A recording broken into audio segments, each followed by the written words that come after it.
Saya waktu nikah dengan almarhum istri saya, karena istri saya yang pertama meninggal, Pak. Yang kedua pergi, Pak. Kenapa harus menduda? Karena menurut saya ini jauh lebih baik dibanding saya salah pilih lagi nanti istri. Ya bukan, paling utama belum. Lebih baik saya menduda daripada cepat nikah tapi salah pilih lagi. Itu yang dikatakan Deddy Mulyadi dalam sebuah pidato di hadapan para pejabat. Wah, rupa-rupanya ini ada yang tersindir atau KDM sedang menyindir seseorang di masa lalu. Dan Kang Deddy Mulyadi, ya biarkan dia berpisah dari saya, dia pergi dari saya, itu berarti dia melihat ada sosok laki-laki yang lebih baik daripada saya. Ya wes, nggak apa-apa. Ya nggak apa-apa toh, nggak apa-apa kan, kata Kang Deddy Mulyadi. Kurang lebih begitulah ya yang beliau sampaikan. Nanti akan saya tampilkan videonya di sini. Dan itu seolah-olah Kang Deddy Mulyadi memberikan satu satire ketika KDM bilang, ya saya kan begini, ada hikmahnya, hikmah dari rasa sakit itu atau apapun itu dah, rasa yang ditinggal itu, perasaan KDM yang ditinggal oleh perempuan yang dicintainya itu, hikmahnya adalah KDM jadi gubernur. Wah, semua sorak, Pak.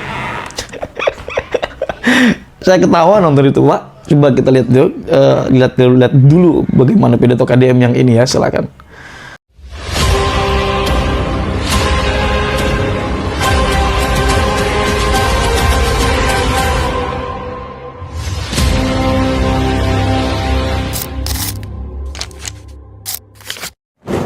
Saya waktu nikah dengan almarhum istri saya, karena istri saya yang pertama meninggal, Pak.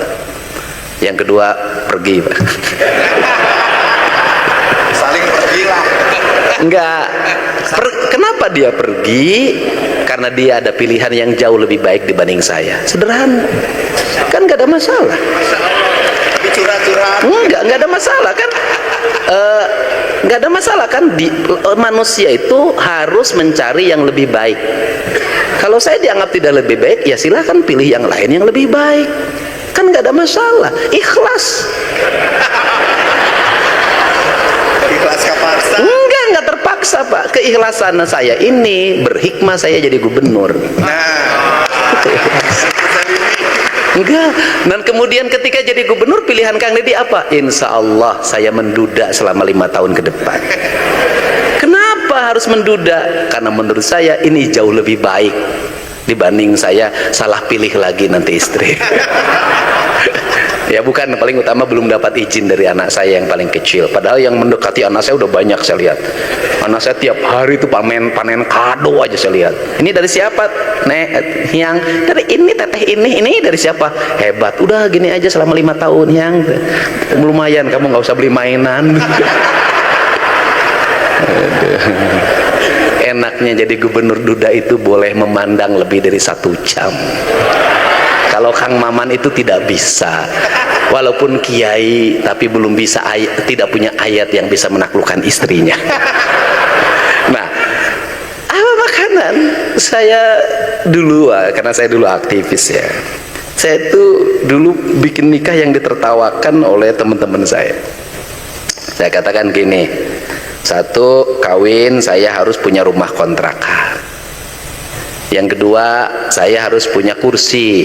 Yang ketiga, saya harus punya tempat tidur sendiri, walaupun itu belinya bekas di Pak Gade. Itu saya, Pak. Kemudian saya ngomong pada calon mertua waktu itu, Pak, saya tidak akan nginep di rumah Bapak. Kenapa? Bagi saya adalah kehormatan. Ketika saya sudah akad dengan anak Bapak, saya bertanggung jawab terhadap kehidupan anak Bapak, dan saya tidak boleh numpang di rumah Bapak. Setelah itu apa lagi? Setelah itu teman-teman saya yang kira-kira punya duit saya kasih tahu. Yang kira-kira nggak punya duit nggak saya kasih tahu. Itu kan strategi, Pak. Ya, yang HMI yang senior waktu itu, yang anggota DPR, yang jadi pejabat kepala Kementerian Agama, pokoknya yang kira-kira datang itu ngamplopnya cukup. Ya, saya undang teman-teman saya yang seangkatan, nggak saya kasih tahu. Ngadonnya tuh hungkul saya diaing. Ini kan strategi. Kemudian saya ngomong sama mertua, Pak, Bapak nggak usah ngeluarin modal apa-apa. Bapak duduk aja, saya bilang. Di mana? Kumaha kawin? Begini, saya bilang kan. Saya ngatur semuanya tuh. Pagi-pagi nanti kita langsung akad di Masjid Agung Karawang. Oke, jam seberapa? Jam 8. Setelah itu jam 10 kita langsung ke rumah bapak. Saya bertemu teman-teman. Terus jam 1 duhur sudah selesai, Pak. Terus habis itu istri saya akan saya bawa ke rumah kontrakan saya di Purwakarta. Bapak nggak usah nyiapin apa, biar saya siapin. Ya, saya nyiapin itu. Saya siapin sayur asem, kejo kudu diakel, sate marangi teman saya. Kamu sate daging nanti saya. Mana nu ngabumbuan, jeung ngabeulem, bere kurang honor. Saya kan HMI kan pinter bikin perencanaan gitu. Nah kemudian setelah itu pedah, setelah itu apalagi sambal, setelah itu petei. Teman-teman saya yang dari Jakarta mana pada datang, makannya semuanya enak. Siapa goblok cenah hajat teh. Naon gitu, saeutik modalna tapi ngeunah daharna. Saya ngomong gini, awas dahar ngeunah ya, amplop kudu bener ceng teh ya.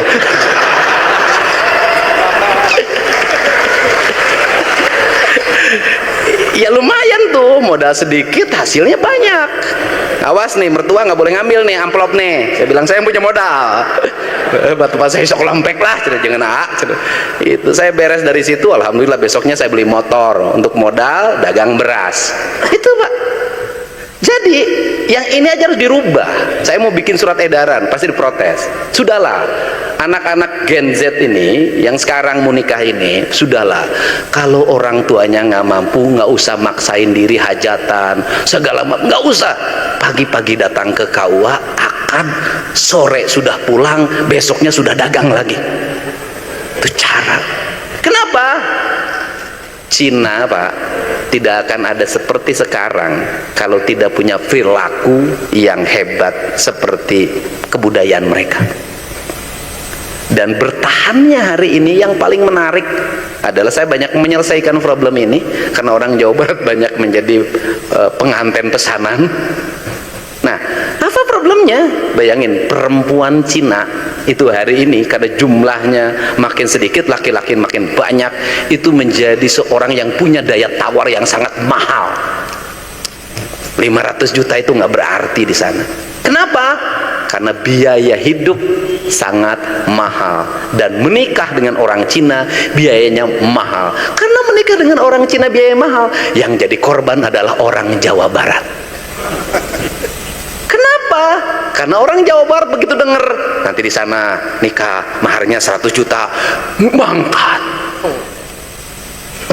Dan ada agennya. Kenapa orang Jawa Barat terjadi seperti ini? Mindset. Kenapa? Orang Jawa Barat teh kajen teuing tekor asal soho. Dirubah. Dengan satu pilihan menurut saya ini penting. Banyak orang yang bangkrut gara-gara pesta, tapi tidak pernah orang yang bangkrut karena anaknya sekolah. Nggak ada. Sehingga sekolah itu tidak ada rumusan kaya dan miskin. Asal punya keinginan, asal punya kemauan, pasti sekolah. Justru kalau menurut saya, anak-anak orang kelas tidak mampu terus sekolah, SD, SMP, SMA, sekolah saja sampai perguruan, sekolah saja, rezekinya nyusul, nggak usah di tempat kontrakan, asal daekan cicing di masjid, dahar gratis. Di kampus saya bisa daekan, dia nyapu aja jadi mahasiswa, nggak ada masalah. Nanti dosennya melihat. Nanti kita ini problem hari ini juga ada problem lagi, adalah anak kelas menengah ke bawah ini gayana digedeken, kahayang eueuh, kadaek eueuh, tapi gaya ti heula. Apa yang terjadi? Problematika kriminal, problematika apapun hari ini, anak balapan, narkotika, tawuran, posek bebas, semuanya hari ini adalah menimpa anak-anak kita kelas menengah ke bawah. Tahun 80-an beda, anak orang kelas bawah itu prihatin. Tahun sekarang gaya tinggi. Ini culture. Nah, culture ini harus dirubah dengan memaksa. Maka bantuan atau hibah itu memiliki dua mata pedang sebenarnya. Satu sisi memang tugas negara untuk membesarkan, tapi di sisi lain bisa jadi melemahkan. Dari sekian ribu orang yang sering saya bantu, itu banyak yang sukses berhasil, tapi banyak juga yang memang pengen dibantu lagi. Ini problem, ini problem. Saya boleh menceritakan sebuah peristiwa. Ada satu daerah di luar sana di mana masyarakatnya sudah survive dengan peternakan sapi dan kemudian swasembada susu sehingga dia makmur. Kemudian datanglah satu kelompok orang memberikan banyak bantuan, memberikan banyak tontonan, memberikan banyak hiburan. Pada akhirnya masyarakat itu bangkrut. Untuk itu kata orang Sunda sederhana, moal menang perah lamun teu perih. Lamun hayang hirup nanjung kudu kuru cileh kentel pecit. Daripada kita bercerita lapar di media sosial, lebih baik kita meniatkan diri puasa dalam setiap waktu. Ini saya waktu jadi Bupati Purwakarta, Pak Doktor Maman, saya pernah membuat pergub tentang guru menghimbau, meminta pada anak sekolah untuk puasa Senin Kemis, dan pergub itu dibatalkan oleh Komisi Perlindungan Anak. Kenapa? Karena itu dianggap sikap yang intimidatif terhadap anak-anak. Mohon maaf, kita ini seringkali dihadapkan pada dua hal. Satu, arus keterbukaan dan pemahaman material tentang pendidikan ala Barat, tetapi kita punya kekuatan spiritual ala Timur. Dan hari ini saya membuktikan dengan makin kokohnya Cina, makin tegaknya Iran, sebenarnya kita harus mulai merubah diri. Jangan selalu berpikir bahwa ala Barat itu adalah segalanya, dan harus punya keyakinan justru ala Timurlah yang sampai pada puncak peradaban.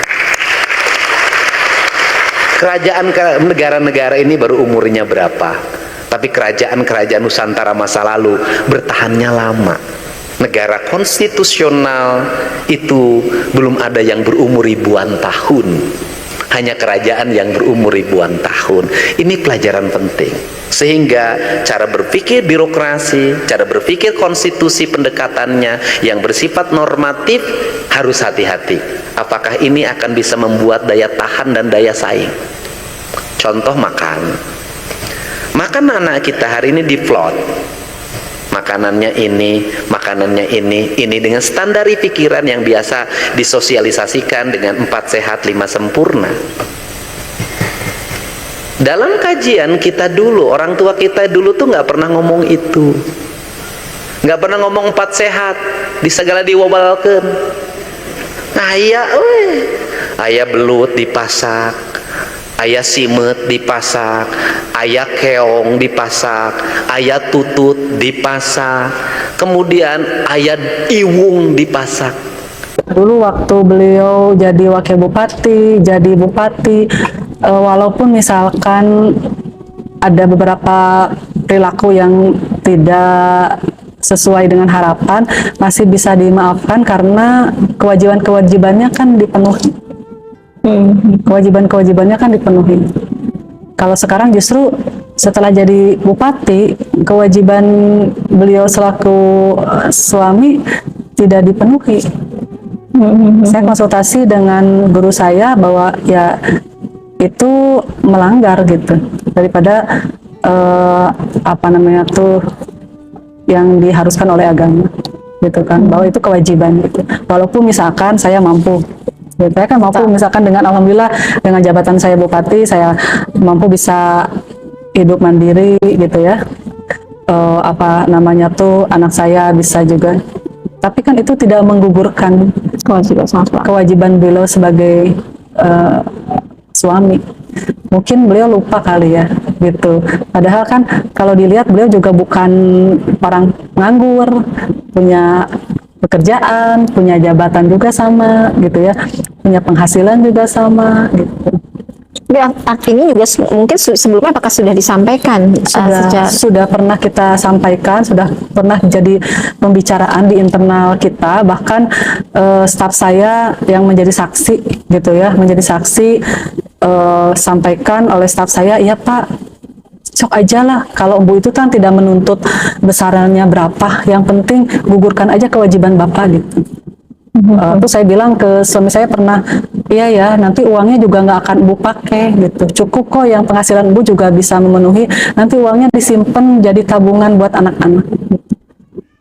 Apapun yang dikasih oleh ayah, berapapun Bu akan simpan di tabungan gitu ya, dan itu nggak akan dipakai. Itu pernah kita obrolkan gitu. Yang penting karena dalam Islam gitu ya, itu hal yang sangat mendasar.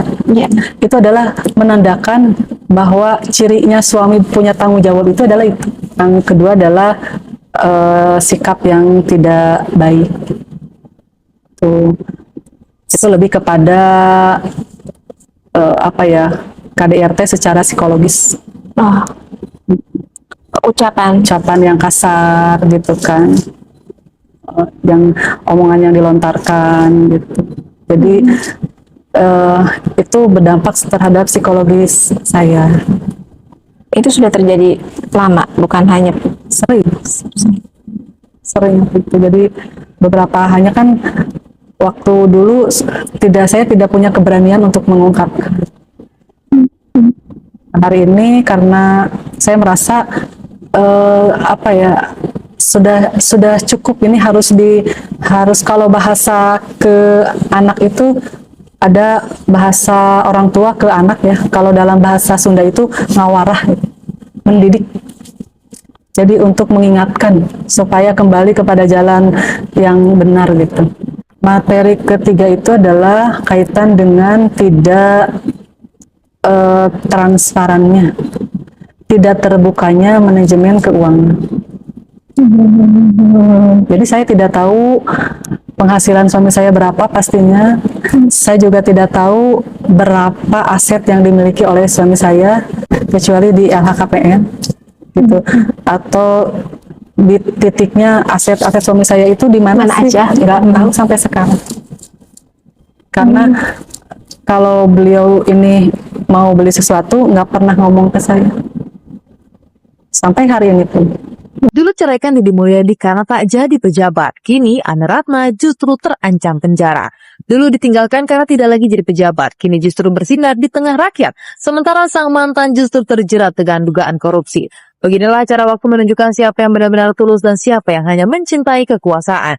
Nama Deddy Mulyadi kembali hangat diperbincangkan. Sosok yang dulu dikenal sebagai Bupati Purwakarta dan kini makin bersinar karena aksi-aksi kerakyatannya terus menarik simpati masyarakat. Kehadirannya di tengah rakyat kecil, cara bicaranya yang lugas dan upayanya memperjuangkan nilai-nilai budaya Sunda membuatnya tidak hanya dicintai tapi juga disegani. Namun, di balik sorotan positif terhadap Deddy, ada kisah masa lalu yang kembali mencuat. Kisah rumah tangganya dengan Anne Ratna Mustika, perempuan yang pernah jadi pendamping hidupnya selama bertahun-tahun. Deddy dan Anne dikaruniai 2 anak, namun pernikahan untuk kandas pada tahun 2023 meninggalkan tanda tanya besar di mata publik. Rumor yang berkembang saat itu cukup mencengangkan. Deddy tersebut diceraikan karena ia tidak lagi menjabat sebagai pejabat publik. Dalam pernyataannya setelah sidang cerai, Deddy menyebut bahwa ia ditinggalkan di saat tidak memegang jabatan apapun, sementara Anne masih menjabat sebagai Bupati Purwakarta. Dan kini nasib berkata lain, Deddy terus melangkah maju dengan karir politik yang kian moncer, sementara Anne justru menghadapi ancaman penjara. Ia terseret dalam dugaan kasus gratifikasi mobil Toyota Innova Hybrid yang diterimanya saat masih menjabat.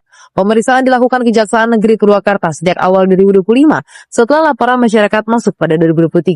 Mobil yang disinyalir sebagai barang gratifikasi kini telah disita penyidik. Pada Rabu 5 Februari 2025, Anne akhirnya memenuhi panggilan kejaksaan. Ia datang sekitar pukul 9 pagi dan baru keluar menjelang malam.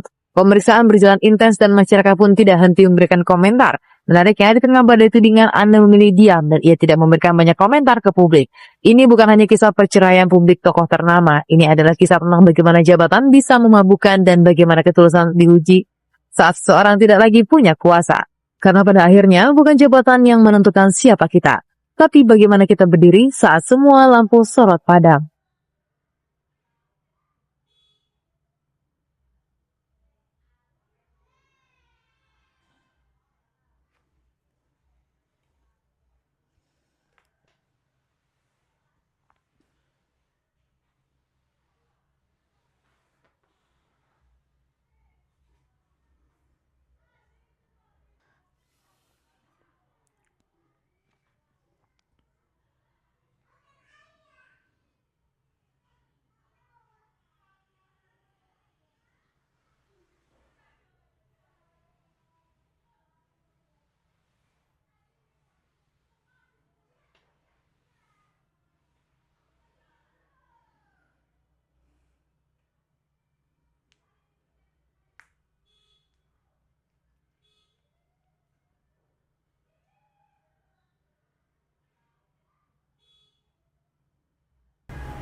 Baik, itu dia teman-teman hal-hal yang teman-teman bisa lihat ya, bagaimana pidato Kang Deddy Mulyadi menyindir Embu Ana.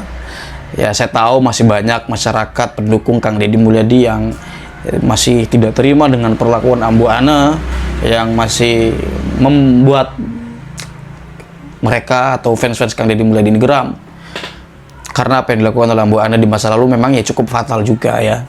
Dengan kondisi Kang Deddy Mulyadi yang seperti itu, bahkan yang saya ingat ya, ketika perceraian atau ketika persidangan di KUA itu KDM datang menggunakan angkot sambil ngonten tuh ya, mungkin itu untuk menghibur diri ya. Kalau dibilang sedih mah sedih lah Pak, laki-laki ya. Dan bagaimana perasaan KDM itu kita bisa lihat dari bagaimana KDM ke Nyihiang. Selain Nyihiang anak perempuan ya, tapi di situ kan ada ikatan rasa Pak sebetulnya yang sulit sekali dilupakan, sulit sekali dihilangkan Pak, gitu ya. Barangkali itu hal yang dapat saya sampaikan, kurang lebihnya saya mohon maaf. Hadanallahu wa iyyakum ajma'in. Salam cinta damai untuk semuanya, untuk NKRI tercinta. Wallahu huwal muwaffiq ila aqwamit thoriqin. Wassalamualaikum warahmatullahi wabarakatuh.